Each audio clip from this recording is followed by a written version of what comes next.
Bonjour Jean-François Robic. Bonjour. Merci beaucoup d'avoir accepté cette petite interview. Nous sommes au marché de la poésie 2024, 41e édition. Nous sommes chez vous, où vous êtes logé, pour faciliter des choses. Est-ce que vous pouvez nous présenter un petit peu? Alors, je suis plasticien, artiste plasticien. Je pratique, ou j'ai pratiqué un certain nombre de techniques depuis que je travaille, à savoir le dessin, la peinture, que j'ai poursuivi, qui m'a poursuivi, que j'ai abandonné, j'ai fait d'autres choses, etc. J'ai pratiqué le livre d'artiste beaucoup, la performance, la vidéo pendant très longtemps. J'ai un peu levé le pied sur la vidéo. Et aujourd'hui, je pratique assez intensément le dessin. Mais d'une façon un peu particulière. Voilà. Donc, au fur et à mesure, ou plus exactement, selon les circonstances, les endroits où j'ai habité, etc., j'ai modifié mes pratiques, j'ai découvert d'autres choses. J'ai été toujours très fortement influencé, si on veut, ou en tout cas inspiré par les lieux où j'habitais. Et donc, comme j'ai assez souvent déménagé, disons, j'ai aussi assez souvent changé de pratique ou fait évoluer mes pratiques en fonction de ces lieux, de ce que je découvrais sur place, etc. Voilà. Et puis des gens aussi que je pouvais croiser qui ont eu ou plus ou moins d'importance sur ma carrière d'artiste, si vous voulez. Ouais. Et vous étiez enseignant aussi.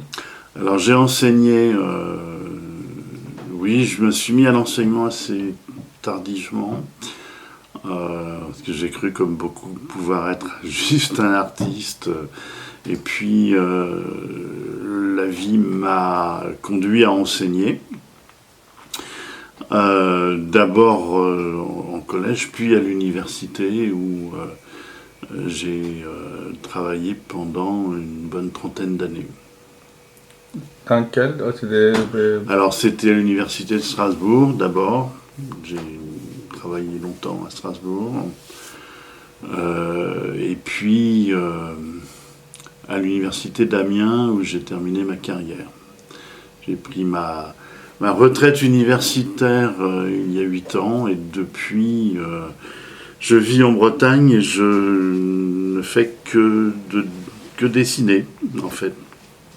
Dessiner, filmer de temps en temps, voilà. Est-ce que vous pouvez nous dire un petit peu vos recherches artistiques? Qu'est-ce que vous cherchez dans une œuvre que vous êtes en train de développer, construire, créer? Soit comme on dit dans les vidéos, soit dans les dessins, soit dans les autres choses, parce que vous travaillez aussi, c'est des techniques mixtes, je suppose. Alors, pour ce qui est de la vidéo, j'ai longtemps travaillé sur le paysage marin. La mer m'a beaucoup inspiré, mais jamais en étant dessus, en étant toujours sur le bord, par prudence peut-être.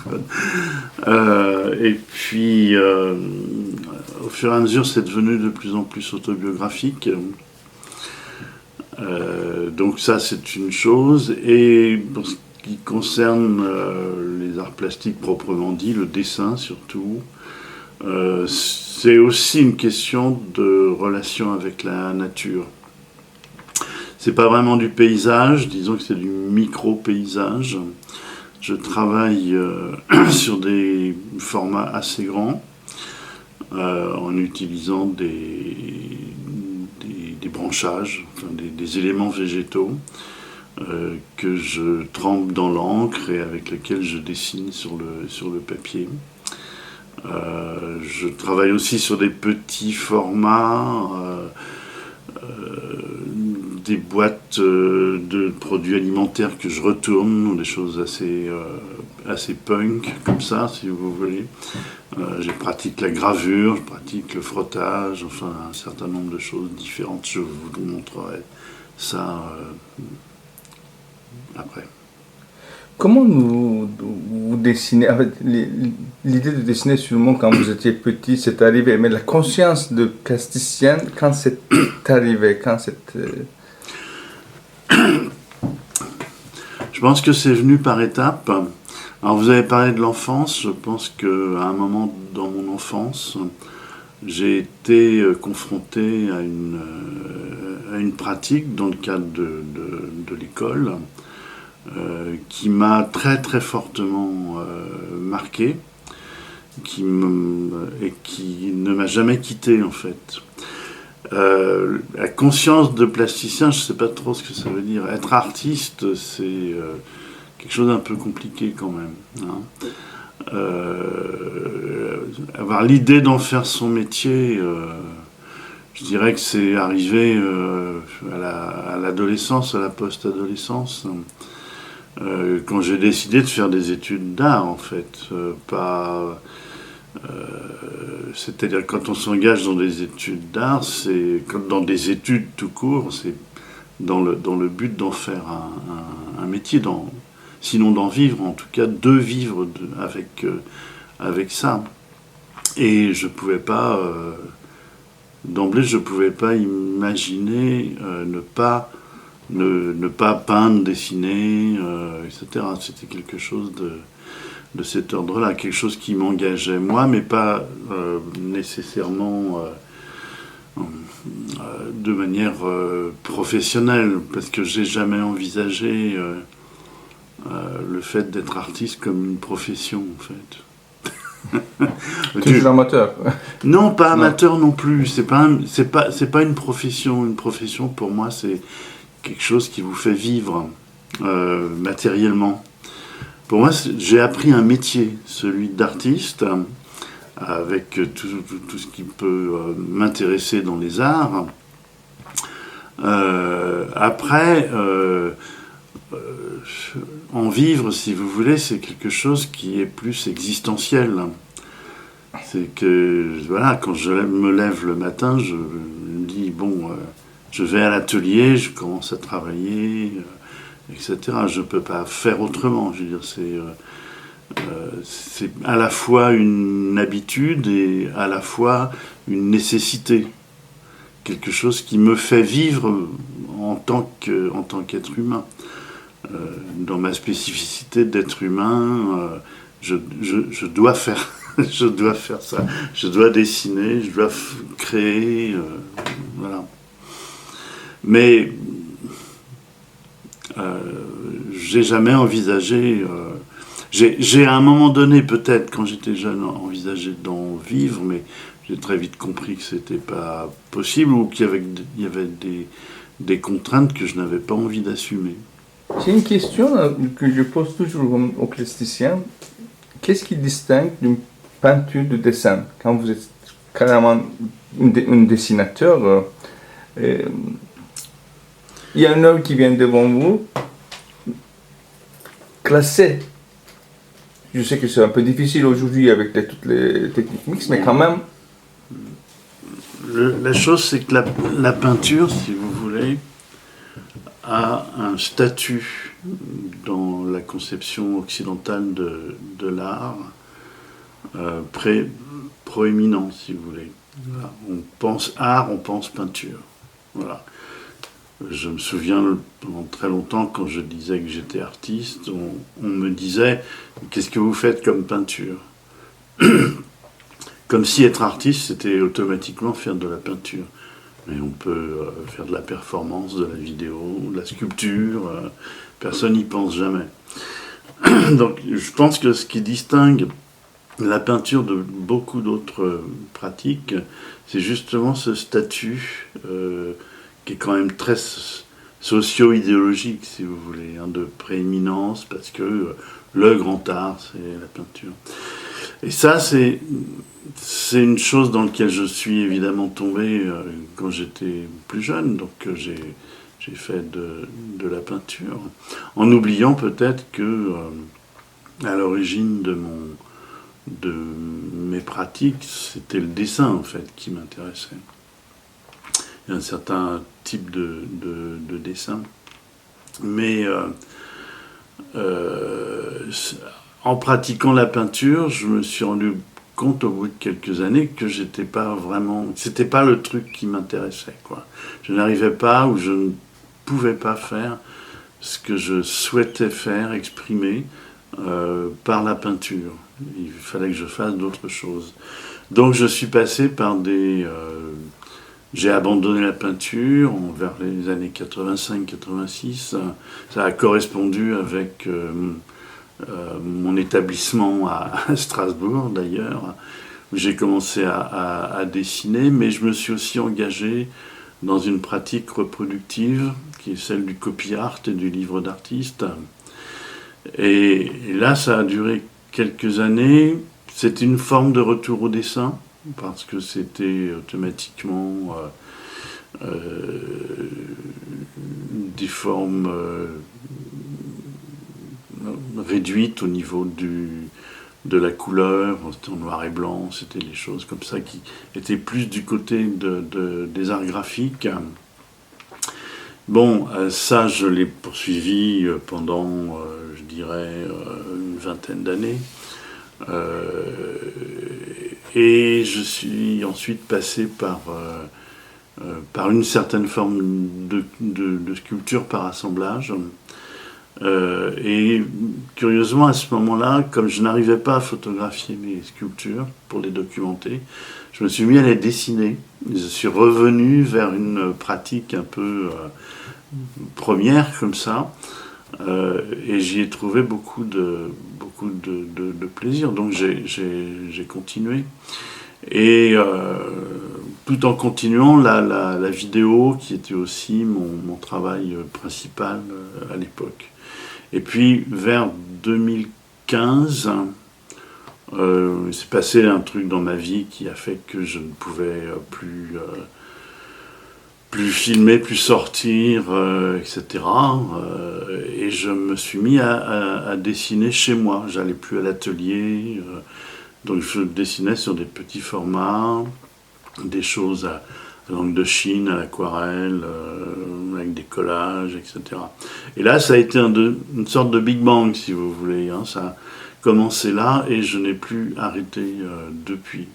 Donc ça fait à peu près, maintenant, plus d'une dizaine d'années que je suis revenu au dessin pur, sur papier. Enfin bon, ça a évolué. Hein. J'ai travaillé aussi, comme j'ai beaucoup théorisé et puis pratiqué les techniques reproductives, comme la photocopie, la photographie, etc. Je me suis mis à dessiner avec des pochoirs, comme les street artistes, si vous voulez. Sauf que c'était pas du tout le même type de pratique, puisque je faisais ça en atelier, chez moi, avec de langue de Chine, etc. Et finalement, j'ai mixé les pratiques de dessin orientaux au pinceau au lavis, avec une pratique occidentale qui est le pochoir, mais qui ont finalement très, très universelle et très ancienne, quoi. Très ancienne, puisque le premier pochoir, c'est la préhistoire, quoi. C'est aussi peut-être quelque chose comme une sorte de recherche d'une origine qui a aussi toujours été un peu une thématique sous-jacente à mon travail. Voilà. Quelque chose qui est pas primitif en soi, mais qui est un peu premier. Voilà. Plutôt premier que primitif. Oui. Quand on parle de pochoir, c'est comment vous traitez, par exemple, c'est un dessin, un travail. Alors je fais un dessin sur une feuille de carton, je découpe tout ce qui est noir, et puis ensuite je le travaille sur le papier. En général, ce sont des grands formats, donc ce sont des grands pochoirs que je peux répéter, etc., que j'encre beaucoup, C'est-à-dire que ça déborde, ça bave, c'est pas un travail propre, c'est pas un travail à la bombe comme les street artistes, ou comme un certain nombre de street artistes. Il y a très très souvent, on ne peut pas savoir que c'est réalisé avec un pochoir, sauf si il se trouve que une figure peut se répéter plusieurs fois, etc. Parce que le pochoir est la base, après je le traite avec du lavis, avec un peu de peinture s'il faut rajouter de la couleur, mais très très très très peu. Je suis très méfiant vis-à-vis de la couleur. Vous avez parlé aussi de théorisation. Est-ce que vous pouvez parler un petit peu Ben, si vous voulez, en étant universitaire, cette profession, dans ce métier, je ne sais pas, il y a une nécessité ne serait-ce que pour enseigner, de réfléchir et de faire un peu une théorie non pas de ce qu'on fait, mais des pratiques qu'on utilise, qu'on peut aussi appliquer à d'autres artistes, etc. Donc effectivement, j'ai quand même beaucoup écrit, beaucoup réfléchi sur la dimension reproductive de l'art, sur ce que j'ai appelé dans un livre que j'ai fait, copier-créer. La notion de copier-créer, qui était une notion un peu paradoxale, puisque en Occident, finalement, on tient un truc idiot qui s'appelle l'originalité, alors que tout le monde se copie les uns les autres. L'originalité est une sorte de critère, si vous voulez, qui a été inventé il y a 100, 150 ans, quelque chose comme ça. Il fallait être original. Et en fait, il fallait être original pour coûter cher, pour vendre, pour être jugé dans les salons, dans les instances. Voilà. Moi, ça m'intéressait pas. Ce qui m'a toujours intéressé, si vous voulez, c'est la relation à la chose déjà là, notamment à travers l'imprimé. J'ai beaucoup travaillé autour des figures imprimées. Tout simplement parce que, d'abord, l'art, dans mon milieu, on n'allait pas dans les musées, dans les galeries, etc. Mais il apparaissait dans les journaux, dans les livres, dans les catalogues, sous forme imprimée. Donc moi, les premières œuvres d'art que j'ai pu voir, elles étaient sous forme de reproduction. Et d'autre part, il y a aussi un aspect, je dirais, culturel, qui fait que mon père étant un militant politique avait toujours à la maison des tracts, des journaux, etc., sur lesquels il y avait des dessins, des photographies imprimées, voilà. D'ailleurs, de cela, il est aussi resté dans mon travail la présence du texte dans l'image. Alors parfois c'est juste des mots ou des choses très, très simples, hein. Mais actuellement, par exemple, ça revient très fortement. J'inclus dans mes grands dessins des textes qui sont soit de moi, soit pris chez des poètes ou des choses écrites par d'autres, quoi. C'est très important pour moi. Une espèce de résonance qu'il y a, qui n'est pas nécessaire pour comprendre le travail plastique, mais qui peut l'ouvrir vers une autre dimension. Je propose en fait à celui qui regarde mon travail une piste d'interprétation. C'est souvent pas évident en fait. Le travail est pour moi très concret, mais en fait il a aussi une visualité abstraite, qui peut être pris pour quelque chose d'abstrait.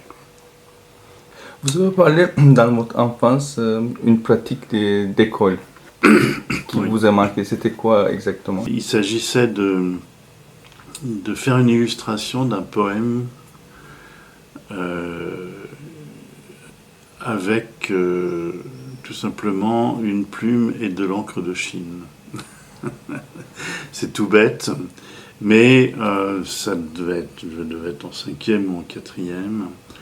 ce dessin est resté dans ma mémoire de façon très forte. Et quand j'ai commencé à avoir une pratique autonome, très peu de temps après en fait, ça a vraiment déclenché quelque chose. Et c'est cette pratique-là que j'ai poursuivie. Je ne dessinais pas avec un crayon. Je faisais très peu de peinture, mais je dessinais à l'encre de Chine. Voilà. Et après, quand j'ai été à l'université pour apprendre mon métier d'artiste, si on veut, j'ai suivi un cours avec une artiste chinoise, de calligraphie chinoise, donc toujours encre de Chine, etc. Et là, j'ai découvert un univers qui m'intéressait déjà parce que j'avais lu des choses sur la peinture chinoise. Mais là, j'ai vraiment découvert la pratique, les capacités de la pratique. Je m'y suis intéressé. J'ai lu évidemment le grand classique de Shitao. Enfin bon, j'ai commencé vraiment à creuser la question. Et ça c'est resté, c'est vraiment quelque chose. Ça s'est enclenché comme ça en fait. Ça a été important dans la genèse de mon intérêt pour la pratique artistique. On peut dire un éveil artistique. Oui, c'est ça. J'ai découvert là de façon très consciente que avec une contrainte limitée, j'étais capable d'exprimer des choses qui m'étaient vraiment personnelles, quoi. Et dans vos œuvres, comme dit, c'est quand vous faisiez une œuvre, vous créez une œuvre, c'est l'idée qui précède ou bien l'idée qui suit votre démarche à un moment où vous commencez, après? Bah ça dépend. Ça dépend des pratiques, en fait, si vous voulez. Ça dépend aussi de la chronologie de mon travail.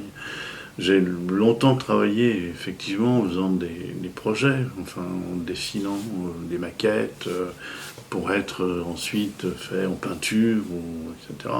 Puis à un moment donné, j'ai quand même réalisé que je pouvais travailler sans préalable, en improvisant, si vous voulez. Alors il y a toujours aujourd'hui, il y a toujours une intuition, une idée, c'est beaucoup dire, hein. C'est une envie, peut-être. Voilà, une envie de faire, tiens, je vais aller frapper du papier avec une branche de châtaignier. Bon, alors voilà, je sais pas ce que ça va donner.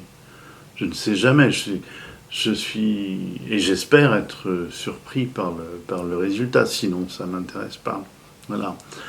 Et je l'accepte très facilement. C'est-à-dire que ne sachant pas à l'avance ce que ça peut donner, je suis très empathique par rapport à mon travail.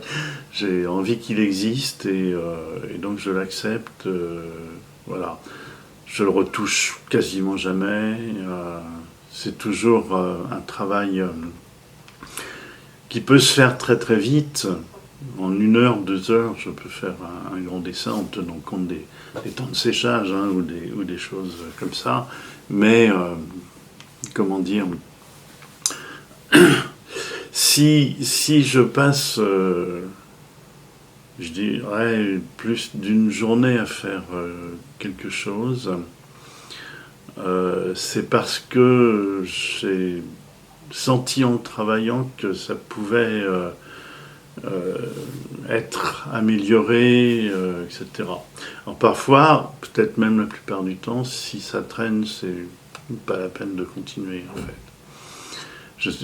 Aujourd'hui, je crois beaucoup, enfin je constate que j'arrive très rapidement à un résultat qui me satisfait. Je cherche plus à compliquer les choses. Pendant une certaine période de ma vie, c'est vrai que j'en rajoutais tout le temps, quoi. Et non, ça m'intéresse plus. Maintenant, vous terminez et ça reste Voilà, comme ça. ça reste Ok. comme ça. Voilà. Ou bien même si vous refaites, c'est une tout à fait Oui, nouvelle ce que je peux faire, c'est rajouter... une autre chose, c'est devenu une autre chose. Voilà, c'est ça. Parce que je travaille aussi pas mal en série, on peut dire ça comme ça, en série. C'est-à-dire que je fais une chose, j'en fais une deuxième, une troisième, quatrième, puis au bout d'un moment, ça va, quoi, ça me suffit. J'ai fait le tour de la question et je passe à une autre série. Mais ça vient aussi de mon intérêt pour les pratiques reproductives. Hein. Comme je pratique la gravure, comme j'ai pratiqué le copy art, on a tendance, devant la machine, à appuyer sur le bouton, c'est facile, et en créer des variantes, voilà, des choses qui... Je m'intéresse beaucoup au fait que quand une image apparaît, une deuxième image peut être refaite avec un petit truc qui dévie, voilà, et donc ça glisse vers autre chose, ça m'intéresse beaucoup. La question de la reproduction, déjà, en soi, est fondamentale. Et dans les pratiques actuelles, même si je ne refais jamais deux fois le même tableau, ils se ressemblent quand même beaucoup. Parce que la technique est la même, elle est répétitive, etc. Walter Benjamin avait commencé son célèbre livre sur la reproduction par cette phrase: ce que l'homme a fait une fois, il peut le faire une deuxième fois. Et pour moi, c'est un principe anthropologique fondamental, voilà, qui apparaît dès l'apparition de l'art par le système des pochoirs, des mains imprimées, des paumes imprimées, etc.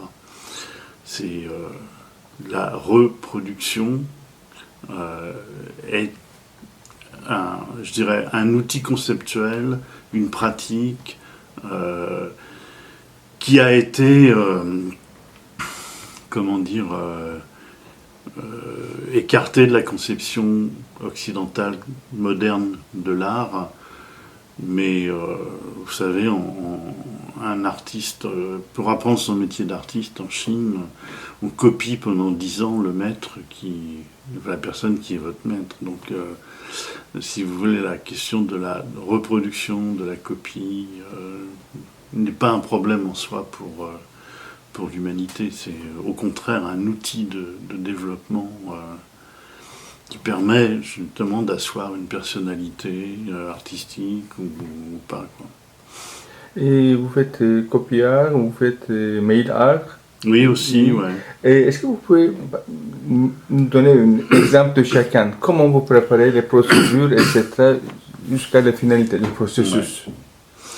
Alors, qui est votre originalité dans votre...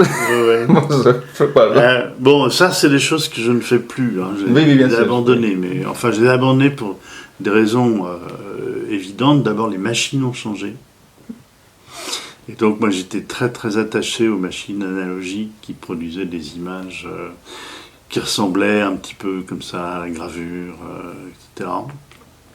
Puis quand elles sont devenues numériques, alors bon, je les utilise, hein, mais elles ne me permettent, je les sens plus. Voilà, je ne sens plus le résultat comme quelque chose qui me correspond. Quant au mail art, je l'ai aussi abandonné. Je commence par la fin, comme ça, c'est plus simple. Je l'ai abandonné tout simplement parce que il est devenu impossible d'envoyer une lettre. J'ai envoyé beaucoup de choses par la poste, j'ai correspondu avec des tas et des tas de gens. Alors j'avais une pratique singulière, je pense que j'étais peut-être pas le seul, mais en tout cas on était très très peu nombreux à le faire. Je faisais des retours de courrier. C'est-à-dire quand je recevais quelque chose, une enveloppe,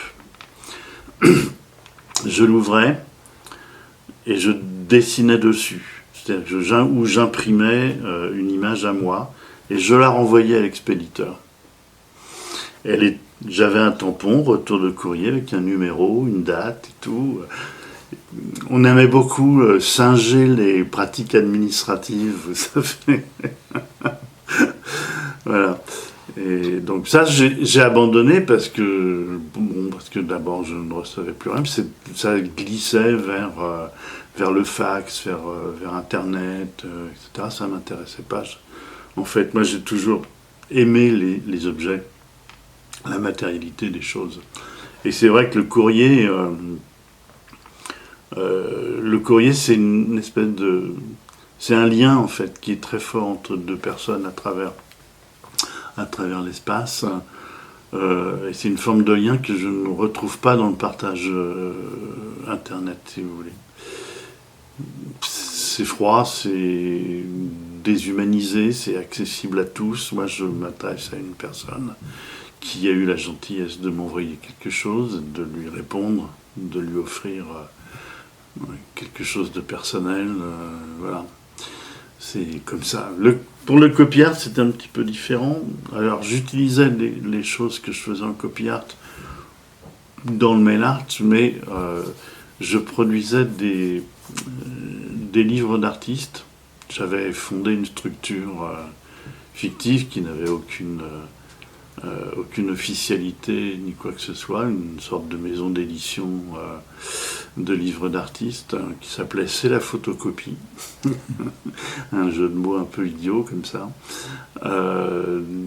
Qui a commencé comme une blague avec un ami pour lui envoyer une espèce de... Le premier objet que j'ai fait, c'était en 2 exemplaires, un faux guide touristique de Strasbourg que j'envoyais à un ami en Bretagne. Puis après, ça a continué, j'ai commencé à dériver. Alors il y avait des contenus très, je dirais, autobiographiques et politiques en même temps, sur des images qui m'avaient accompagné dans ma famille, dans ma vie, etc. Des choses concernant l'histoire. J'avais imaginé un espèce de concept qui me permettait de lier tout ça ensemble, qui était l'idée d'une autobiographie générale. C'est-à-dire que ce que je pouvais avoir vécu dans le monde des années 50 et 60, quand j'étais môme, était arrivé à d'autres gens. Et donc il y avait une sorte de généralité, d'un rapport aux images politiques, rapport à la politique et à l'histoire contemporaine, qui était celle de tous les enfants de militants communistes voilà. Et donc tout ça s'est développé dans des séries de livres plus ou moins épais, en utilisant une iconographie personnelle, des photos de famille, etc., et une iconographie générale, politique, qui venait de livres d'histoire ou voilà. J'avais récupéré par exemple des archives d'une agence de presse strasbourgeoise qui avait coulé. Et donc tout ça qui montrait des catastrophes, des incendies, des trucs affreux comme ça. Et donc j'avais fait plusieurs bouquins à partir de ça. Je faisais aussi des installations avec des photocopies, choses comme par exemple j'avais installé en Bretagne des grandes bassines, vous savez, les bassines en tôle émaillée, comme ça, que j'avais récupéré dans des brocantes, remplies d'eau, et j'avais posé sur chacune, sur l'eau, des coupelles, comme ça, des coupelles en verre, sur lesquelles j'avais transféré des images. Donc il y en avait plein. Voilà, ce genre d'installation qui faisait appel à la fois à une mémoire qui pouvait être partagée avec les gens qui venaient regarder ça, et avec une mémoire personnelle, ou quelque chose dans lequel j'étais impliqué. J'ai peut-être toujours besoin, y compris dans les dessins actuels, de penser au-delà de ce que je fais, objectivement, si vous voulez, de penser qu'il y a quelque chose qui m'appartient, ou que j'ai vécu, ou que... voilà. Actuellement, je frappe du papier avec des des végétaux.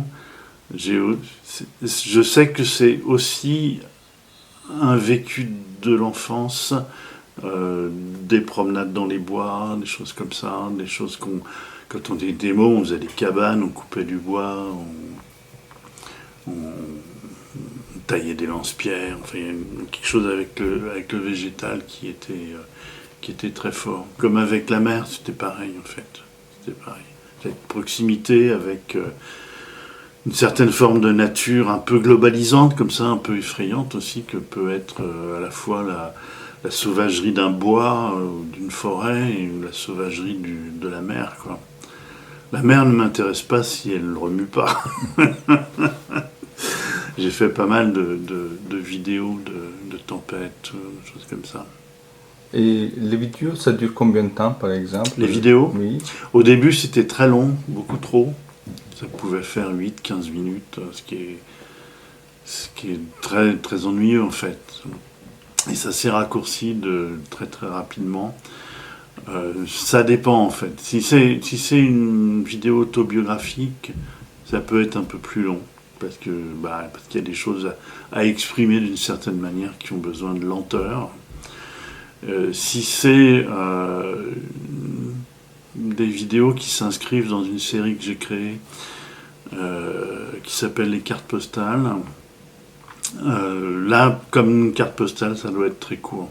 Donc ça fait 2 minutes, 3 minutes, et puis c'est tout, quoi. Ça peut être n'importe quoi, un événement. Je vais dans une manif, je filme un groupe de musiciens qui passe, des choses très très simples. Je suis un trajet en voiture, des trucs comme ça. Est-ce que, après, comment vous finalisez? Vous donnez une titre, vous donnez une... Ah oui, c'est très formaté en fait. Je pense que ça vient du fait que quand j'étais jeune, je voulais être cinéaste. Et donc pour moi un film c'est ça, quoi. Il y a un générique, il se passe un truc au milieu et à la fin il y a un générique avec les noms qui défilent, etc. Ça c'est très important. Il y a toujours ça. En général il y a un titre, il n'est pas toujours au début mais il y a un titre. Et puis à la fin il y a effectivement l'endroit où ça a été filmé. Et est-ce que vous mettez dans une série, vous donnez une note tous ces petites vidéos ou bien chacun individuel et différente Elles sont devenues très individuelles, ouais. D'abord parce que j'en fais moins. C'est un peu... comment dire, c'est un peu fastidieux de se trimballer avec du matériel, etc. Alors je le fais quand j'ai un projet bien défini. Voilà. Très anecdotiquement, j'ai fait un film, j'ai fait une vidéo l'année dernière que j'ai monté et qui ne me plaît pas parce que l'image tremble, je l'ai faite avec un appareil photo, puis bon, moi, à 73 ans, on commence à trembler peut-être un petit peu. J'avais pas de pied, j'avais rien, etc. Et puis, en fait, en filmant, je me suis rendu compte que il y avait des choses dans ce que je filmais qui me renvoyaient à d'autres choses, etc. Donc, j'ai commencé à monter, en fait, dans ma petite tête une histoire, une idée. Et comme ça me plaisait pas, j'ai décidé de refaire le film. Donc je suis retourné sur place. Et cette fois-ci, j'avais une caméra professionnelle, un pied, etc. Mais bon, vous prenez le train avec ça, plus votre valise, votre sac, etc. C'est un peu chiant. Donc en général, je filme soit avec mon appareil photo, soit avec mon téléphone. De plus en plus avec mon téléphone. Vous avez quel appareil photo? Quel appareil photo avec? Oh, comment on appelle ça là? C'est un Panasonic Compact? Compact, pas compact, mais ni hybride, mais comment ils appellent ça? Je sais plus. D'accord, oui, les deux, c'est... Oui, enfin voilà, c'est un faux réflexe, quoi. Vision réflexe, mais image numérique. Donc, ouais. Mais alors, il a la caractéristique de filmer en 29 images secondes, qui fait que je ne peux pas le monter avec des choses qui sont faites avec ma caméra pro qui filme en 25. J'ai eu une surprise comme ça. J'ai fait un petit film il y a quelques années sur mai 68 avec mon cousin, un film un peu militant comme ça, d'interviews de gens qui avaient vécu mai 68. Et en voulant monter les deux films, c'était pas synchrone, les voix n'étaient pas synchrones par rapport à l'image. Donc c'était un peu embêtant. Mais est-ce que vous ne pouvez pas, ça veut dire à la fin, convertir un MP4, après réutiliser cet MP4, ça veut dire avec une finale? Là, je suis pas techniquement, j'ai pas les réponses en fait. Voilà. Parce que ça peut être... J'ai l'habitude de travailler tout seul. Ça, je vous ai dit tout à l'heure que je voulais être cinéaste quand j'étais jeune. J'avais monté un projet, j'avais un scénario, j'avais un découpage, etc. Et j'avais commencé à monter le projet avec un ami comédien. Et au bout d'un moment, on s'est rendu compte évidemment que ça allait nous coûter cher, parce qu'à l'époque, il n'y avait pas de vidéo. C'était du Super 8 ou quelque chose comme ça, donc le film coûtait très cher. Et puis, je me suis rendu compte finalement que je ne pouvais pas faire du cinéma tout seul. Alors, moi, avec ma culture d'artiste solo, comme ça, dans son atelier, c'était quelque chose qui m'embêtait, qui me gênait. Donc j'ai mis le projet sous le coude et puis il n'est jamais ressorti en fait. Mais par contre, quand la vidéo légère est arrivée, alors là, quelle joie! Je pouvais enfin faire du cinéma tout seul. Et donc c'est ce que j'ai fait. Et ce que vous avez fait avec Germain, ce sont encore un autre projet? Oui, alors ça c'est l'idée qui au moins est venue, c'était quand, et voilà. Alors c'est venu... moi je suis arrivé à la fac à Strasbourg en 90. Germain était déjà là, mais bon, il était pas toujours là, etc. Mais à partir de 92-93, on a commencé à travailler ensemble dans un atelier pour les étudiants et dans un cours d'histoire de l'art contemporain qu'on travaillait par thème, on faisait les cours à deux, etc. Une grande complicité s'est installée là entre nous. Et puis, dans l'atelier, on voyait les réalisations des étudiants, puis après, en discutant entre nous, on disait, tiens, nous, on aurait fait comme ça, etc. De là est venue l'idée de travailler ensemble. Donc, il y a eu une occasion, à l'occasion d'une exposition sur les duos d'artistes, on a fait des choses tous les deux. Ça ne s'est pas encore formalisé, et puis je crois que c'était en décembre 94, janvier 95, on a réalisé une performance, notre première performance ensemble, et il a fallu qu'on trouve un nom, quoi. C'était pas Robic et Reus, c'était un peu idiot. Et donc on a trouvé un nom, et puis on a signé l'œuvre comme ça. Voilà, c'était une performance idiote qui consistait à jouer au ping-pong. Et comme ni Germain ni moi ne savons jouer au ping-pong, c'était une véritable catastrophe. Elle était filmée en fait. Donc c'est devenu ensuite une installation vidéo qui a été montrée 2 ou 3 fois. Voilà, d'où le nom de l'épongiste qui est arrivé. Moi, quand on s'est dit bon, comment on va s'appeler, moi je dis l'épongiste, puisqu'on joue au ping-pong, et Germain l'écrit L', épongiste. Donc en fait, c'est lui qui a trouvé ce nom qui a fait beaucoup sourire. Voilà. Et donc on a travaillé comme ça sur des idées très très vite. On s'est mis à faire des objets, réaliser des cartes postales, surtout faire des performances poétiques, de poésie-action, de poésie-performance, et à participer à des choses, des espèces de soirées de poésie concrète, etc. On a invité des gens, on a invité Julien Blaine, Serge Pey, etc. Et puis nous-mêmes, On est allé à Lyon, à Marseille, etc. On avait finalement monté une sorte de petit spectacle qui enchaînait les micro-performances comme ça, qui pouvaient durer 1 heure ou 2, qui pouvaient être assez tragiques parfois, amusantes. Il y avait des objets qu'on manipulait. Il y avait une performance qui a marqué beaucoup les gens, qui consistait à éplucher des oignons, mais un énorme tas d'oignons comme ça. Et le public pleurait, et nous on pleurait. C'était terrible. C'était terrible. C'est filmé. Oui, ça a été filmé plusieurs fois. Ouais. Ouais. Il y a une. Alors sur. Je sais pas si ça y est encore. Parce que moi j'avais une page sur. Comment ça s'appelle Zondar. Non, pas. Alors sur Zondar, oui. Mais sur ce site de vidéo, là, comment ça s'appelle C'est pas Dailymotion. Hein Vimeo. Sur Vimeo. Donc j'avais une page sur Vimeo, mais comme je paye plus, ils m'ont supprimé des trucs. Alors il faut voir.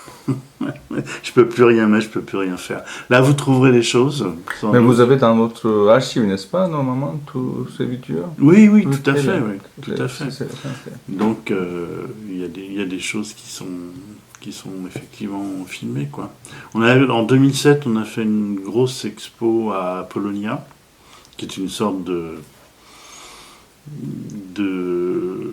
rétrospective définitive, si vous voulez. On a créé les objets pour l'exposition.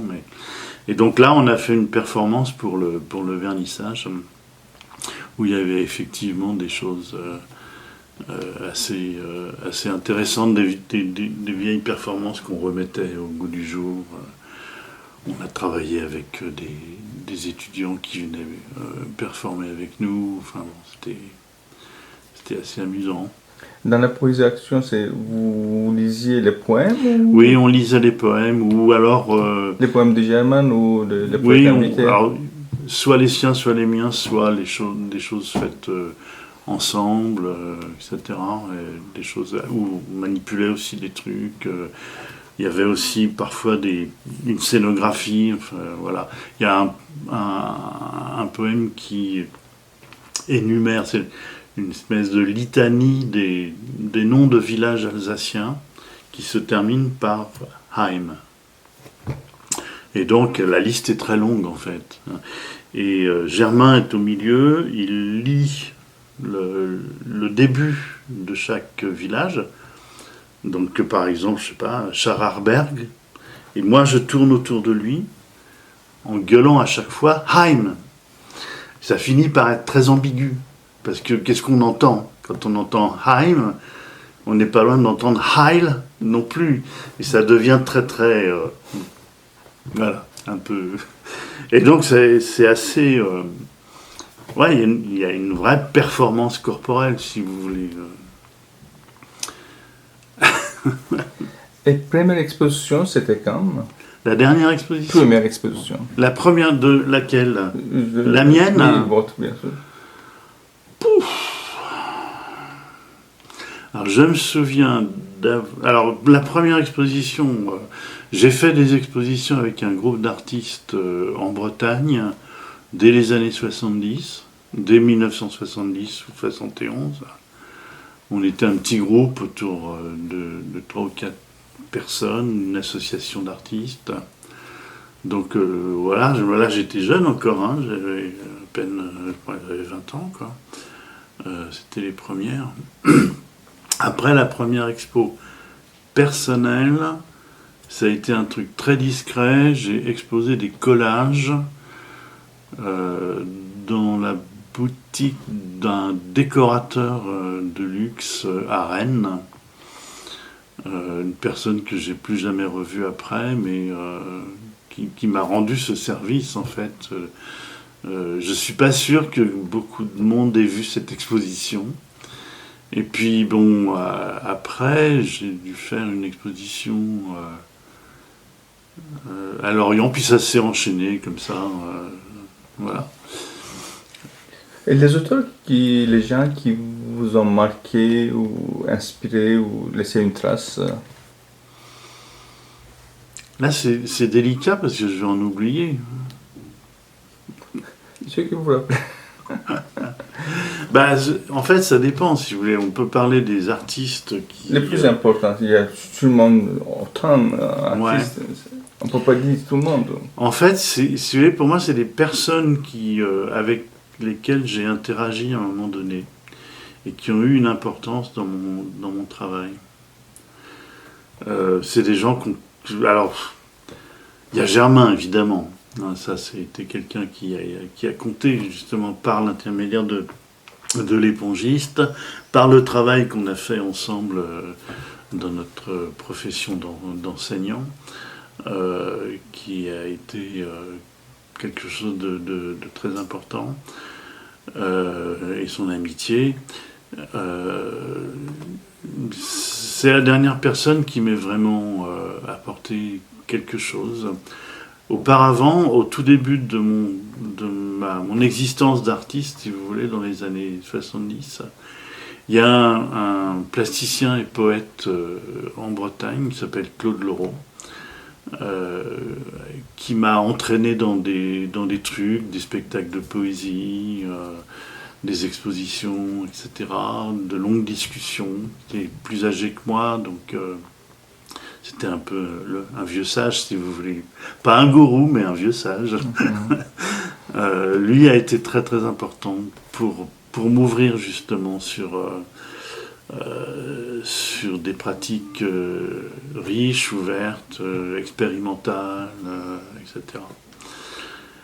Et un jour, je me souviens, il vient chez moi et avec une espèce de morceau de papier comme ça, sur lequel il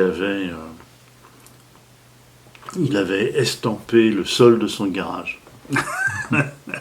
Et il était absolument enthousiaste. Et là, j'ai découvert là aussi quelque chose qui était de l'ordre de la reproduction, de la possibilité d'utiliser quelque chose qui m'était jamais venu à l'idée. Moi, ça m'a ouvert des portes.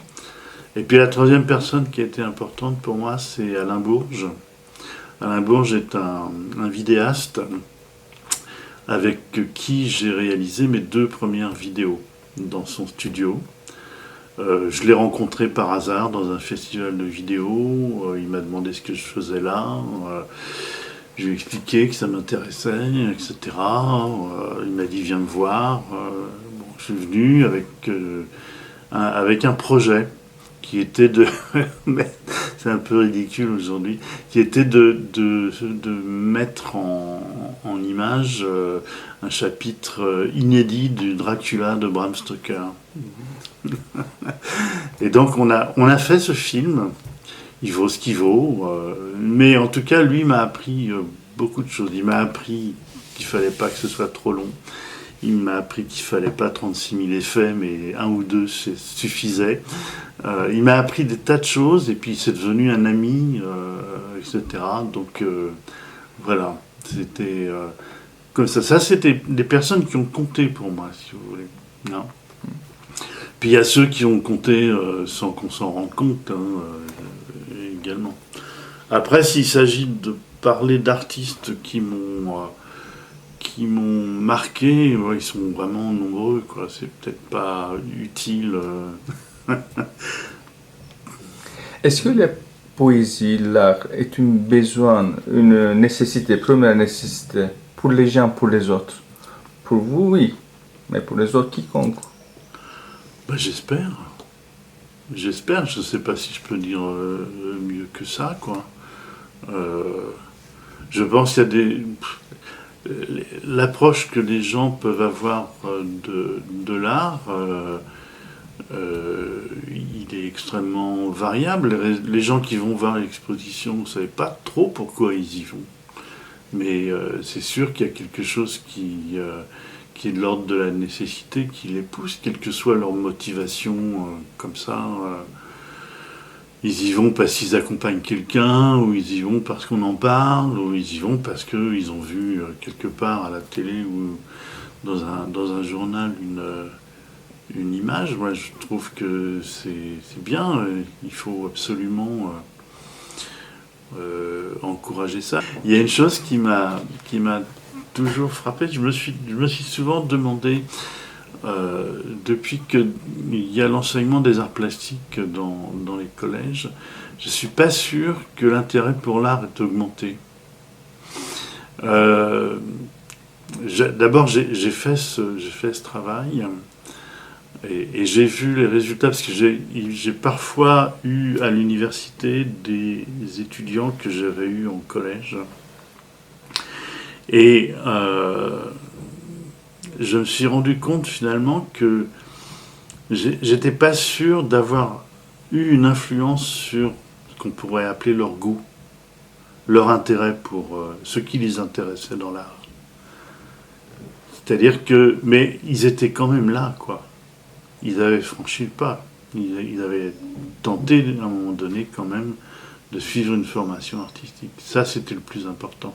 Finalement, une esthétique, on ne peut pas imposer une esthétique ou une manière de voir l'art, c'est très large. C'est culturel, c'est individuel, c'est social, etc. Les gens, moi je me suis rendu compte aussi que les gens qui pouvaient avoir une implication vraiment intense dans l'art, des jeunes artistes que j'ai pu ou contribuer à la formation ou côtoyer, ça n'avait rien à voir ni avec leur milieu social, ni avec rien. Ils étaient là parce qu'il fallait qu'ils soient là, quoi. Il fallait. Vous voulez dire quelque chose sur la traduction ou non? La traduction. Oui, la traduction poétique. C'est un problème qui me touche, mais je ne suis pas très doué pour les langues. Donc voilà. Et en même temps, moi je les utilise, les langues étrangères, entre guillemets, ou les langues qui ne sont pas du français. J'ai toujours utilisé. J'ai notamment utilisé le breton, qui devrait être ma langue, mais qui ne l'est pas, puisque voilà, c'est comme ça. Je parle la langue du colon, qui est le français. Je suis pas très bon dans les autres langues, mais ça m'intéresse beaucoup. Récemment, j'ai fait une pièce dans laquelle il y a un texte qui est inscrit, où j'utilise le célèbre poème de Gertrude Stein, A rose is a rose, is a rose, is a rose. Voilà. Et donc je l'ai utilisé, je l'ai traduit en 3 langues. Enfin, je l'ai utilisé en anglais, je l'ai traduit en français et en breton. De manière à avoir une continuité comme ça, mais multilingue au lieu d'être seulement en anglais. C'est une chose qui m'intéresse. J'ai souvent utilisé des termes en breton dans mon travail, non pas par revendication autonomiste, nationaliste ou quoi que ce soit, mais c'est plus complexe que ça. D'abord, c'est la langue que j'aurais dû parler si les choses avaient été autrement. C'est la langue de mes grands-parents, qui sont nés avec. Et donc, voilà, c'est une forme d'héritage. Et c'est une langue qui me permet d'affirmer l'idée qu'il existe d'autres langues que le français. En France, c'est important de ça, puisque voilà, ça me rappelle cet épisode de l'artiste américain Jimmy Durham. Jimmy Durham est amérindien, et donc un jour dans une de ses œuvres, il a utilisé le langage de sa tribu. Et on lui a demandé mais pourquoi il faut que tu le traduises. Et il a refusé de le traduire en disant non, je veux que les gens comprennent qu'ils ne comprennent pas le cherokee. Voilà, c'est un petit peu ça. Pour moi, c'est aussi la langue traduite ou pas, parce que j'ai aussi utilisé de l'allemand que je comprends pas, enfin bon, des choses comme ça. C'est une fenêtre en fait. C'est une fenêtre qui s'ouvre vers d'autres cultures, d'autres mondes, d'autres manières d'envisager l'art. Voilà, pour moi, ça doit exister. Et vous fréquentez le marché de la poésie depuis certains temps, je suppose. Ah C'est la ben, première fois. je ne viens pas tous les ans, Oui, mais oui. je viens souvent, ouais. Est-ce que vous pouvez nous donner vos impressions sur... Il y a beaucoup de choses. Il y a trop de choses. Bon, c'est pas bien de dire ça, si vous voulez, parce qu'il faudrait qu'il y en ait encore plus, quoi. Il y a sans doute des maisons d'édition ou des poètes qui sont pas là, qui sont jamais venus, hein, j'en connais. Mais, et c'est dommage, mais ouais, le monde, c'est une institution, c'est l'occasion pour les poètes de se croiser, de discuter, de s'échanger, de faire connaître la poésie. Mais moi, je ne suis pas sûr que ça ait beaucoup d'impact sur euh, un nouveau public, si vous voulez. Je pense que les gens qui viennent, c'est toujours les mêmes, quoi. Merci beaucoup Jean-François. Ben, c'est moi, merci.